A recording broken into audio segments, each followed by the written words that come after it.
আমের জুস। আমের জুস বানাইছেন? কাঁচা আমের না? খাইতে অনেক মজা হইব না? কি কি দিয়েছেন?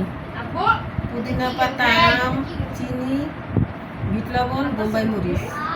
অনেক কিছু দিয়েছেন তো, মজা হইব না? সেই সুপার। হ্যাঁ, চাইলে আপনারাও খাইতে পারেন। দেখছেন আমার বইনে কত কিছু আমের দিয়েছে। জুস খাইলে খুবই একটা শান্তি লাগে। লারা মারেন একটু, লারা দেন, সবার মনে একটু নিরিয়া করেন দি লারা দিয়া। এই আমের জুস খাইলে মনের শান্তি আসবে। কার কার পানি আইতাছে ভাই, তাড়াতাড়ি কও। কার কার পানি আইতাছে, একটু উপর উঠান, উপর উঠান। সেই সেই সেই রাস্তায় কিন্তু এক গ্লাস শরবত খেতে গেলে 20 টাকা 30 টাকা নিব। ঘরে বইয়া যদি বানায় খাওয়ান যায় তা কিনা খামু কি লেগা। দেখছেন আমার সবাই খাওয়ার আমার চেষ্টা খারাপ করে। তো মনে বলে আম দিয়া গেছে। হ্যাঁ, থুইয়া দিছে যে আজকে জুস বানাইলো। আর আমের দাম কিন্তু এখন ঢাকা শহর অনেক বেশি, 100 টাকা কেজি। দেখছেন কার কার লোল পড়ছে আর পানি আইছে, আমার কমেন্টে জানান তাড়াতাড়ি।